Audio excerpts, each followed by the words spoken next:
Hello everyone, welcome back to the Harshi DSC classes. ఈరోజు మనం ఈ వీడియోలో మనకు ఈరోజు పేపర్ 2కి సంబంధించి సోషల్ స్టడీస్ అయితే జరిగినాయి కదా. సో దాంట్లో భాగంగా మనకు ఏ క్వశ్చన్స్ అడిగారు అనేసి కొంతమంది అయితే మనకు మెసేజ్ అయితే చేయడం జరిగింది. వాటికి సంబంధించి మీకు కొన్ని క్వశ్చన్స్ అయితే చెప్తానండి. సో ఎవరైనా ఈరోజు మార్నింగ్ సెషన్లో ఎగ్జామ్ రాసుంటే ఇంకా మీకు ఏమైనా కొన్ని క్వశ్చన్స్ గుర్తుంటే కింద కామెంట్ సెక్షన్లో కామెంట్ చేయండి. అలాగే వీటికి సంబంధించి క్లియర్ క్వశ్చన్స్ అలాగే ఆన్సర్స్ తెలుసున్నా కూడా కింద కామెంట్ సెక్షన్లో అయితే కామెంట్ చేయండి. సో నాకు తెలిసినంత వరకు అలాగే నాకు మెసేజ్ చేసినంత వరకు అయితే మీకు కొన్ని బిట్లు అయితే చెప్తాను. సో మనకు ఫస్ట్ సైకాలజీలో చూసుకున్నట్లయితే సైకాలజీలో వచ్చేసి మనకు దాదాపుగా ఎప్పటి నుంచో అడుగుతున్న టాపిక్స్ నుంచే క్వశ్చన్స్ అయితే అడుగుతూ ఉన్నారండి. సో కాబట్టి ఈ టాపిక్స్ కంపల్సరీ అయితే చదువుకోండి. మనకు పియాజే సిద్ధాంతానికి సంబంధించి మనకు నిర్నిబంధిత ఇవన్నీ ఉన్నాయి కదా, నిబంధిత సిద్ధాంతం, వీటిలో ఒక క్వశ్చన్ అయితే అడిగారు. సో క్వశ్చన్స్ అనేది నాకు క్లియర్గా తెలియవండి, వాళ్ళు టాపిక్స్ మాత్రమే చెప్పారు. సో మీకు ఏమైనా క్వశ్చన్స్ గుర్తుంటే కింద కామెంట్ సెక్షన్లో అయితే కామెంట్ చేయండి. సో కోల్బర్గ్ నైతిక వికాసానికి సంబంధించి నెక్స్ట్ థారండైక్ సిద్ధాంతం అడిగారు. అలాగే అభ్యాసన బదలాయింపు సిద్ధాంతాలలో వచ్చేసి మనకు శూన్య బదలాయింపుకు సంబంధించి క్వశ్చన్ అయితే అడిగారంట.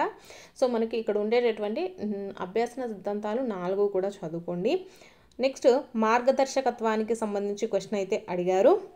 మంత్రణానికి సంబంధించి కూడా క్వశ్చన్ అయితే అడిగారు. వైయక్తిక భేదాలు, వికాస సూత్రాలు, అభ్యాసన నియమాలు. ఈ వికాస సూత్రాలు అభ్యాసన నియమాలు కంపల్సరీ నేర్చుకోండి, వీటి నుంచి క్వశ్చన్ అయితే అడుగుతూ ఉన్నారు. ఇవన్నీ కూడా మనకు గన్ షాట్గా టాపిక్స్ అండి. వీటిల్లో నుంచి క్వశ్చన్స్ కంపల్సరీ ప్రతి ఒక్క షిఫ్ట్లలో, అంటే మనకు ఇంతకుముందు సైన్స్ ఎగ్జామ్ కూడా జరిగింది కదా పేపర్ 2 వాళ్ళకి, వాటిల్లో కూడా సేమ్ ఇవే క్వశ్చన్స్ అయితే రిపీట్ అయ్యాయండి. నెక్స్ట్ డిస్గ్రాఫియా, డిస్కాలిక్యులియా ప్రతి షిఫ్ట్లో కూడా అడుగుతున్నటువంటి క్వశ్చన్ అండి. ఉపగమ పరిహార ఇవి కూడా కంపల్సరీ అడుగుతున్నారు. నెక్స్ట్ ఎన్సిఎఫ్ 2005కు సంబంధించి, ఆర్టీఈ 2009కి సంబంధించి ఈ 2 టాపిక్ల నుంచి 2 క్వశ్చన్స్ గ్యారంటీ అండి. ప్రతి ఒక్క షిఫ్ట్లో క్వశ్చన్స్ అయితే రిపీట్ అవుతూ ఉన్నాయి. ఆల్రెడీ ఇంతకుముందు షిఫ్ట్లలో జరిగిన క్వశ్చన్స్ వచ్చేసి నేను వీడియోలు చేశాను. ఎవరైనా చూడకపోతే ఒకసారి వాటిని కూడా రివ్యూ చేసి అయితే వెళ్ళండి.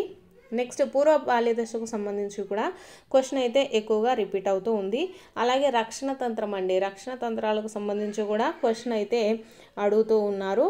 నెక్స్ట్ సోషల్లో చూసుకున్నట్లయితే మనకు ఈరోజు ప్రధానంగా సోషల్ ఎగ్జామ్ కాబట్టి సోషల్లో భూటాన్ని ఆనుకొని ఉన్న రాష్ట్రాలు ఏవి, అలాగే దక్కన్ పీఠభూమికి ఉత్తరంగా ఉన్నటువంటి పర్వతము, నెక్స్ట్ జిఎస్టీకి సంబంధించినటువంటి క్వశ్చన్ అయితే అడిగారనేసి చెప్పారు. సో బహుమనీ సుల్తాన్లకు సంబంధించి, అలాగే ఆస్ట్రేలియాలో ఎక్కువగా పెరిగేటటువంటి అడవులు, నెక్స్ట్ ముసాయిదా కమిటీ చైర్మన్ సభ్యులు ఎంతమంది అంటే ఈ ముసాయిదా కమిటీకి సంబంధించి అయితే అడిగారు. నెక్స్ట్ జర్మనీ దిగువ సభని ఏమని పిలుస్తారు, అలాగే నల్లమందు యుద్ధాలు ఏ దేశాల మధ్య జరిగాయి.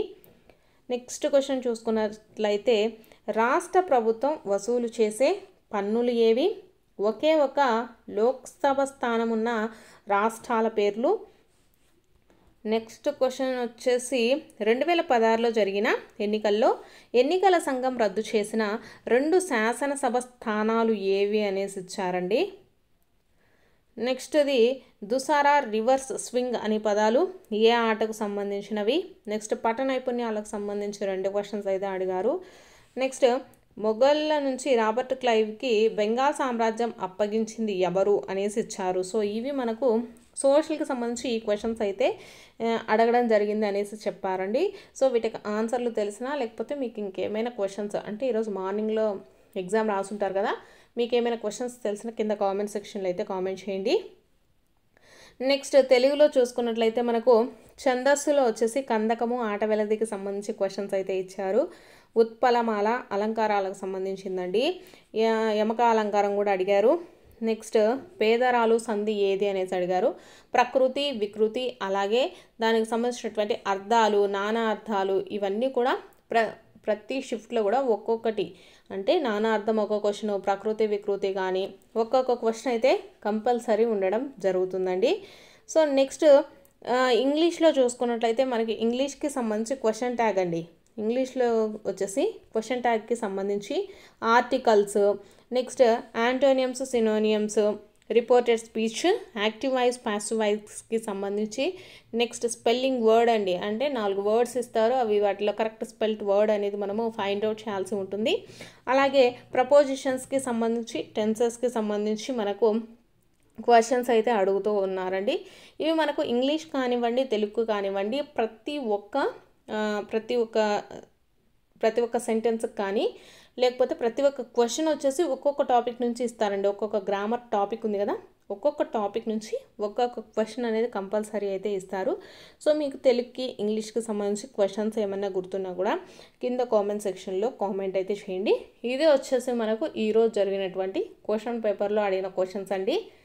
సో మీకు గనక వీడియో నచ్చినట్లయితే తప్పకుండా లైక్ చేయండి, అలాగే సబ్స్క్రైబ్ కూడా చేసుకోండి.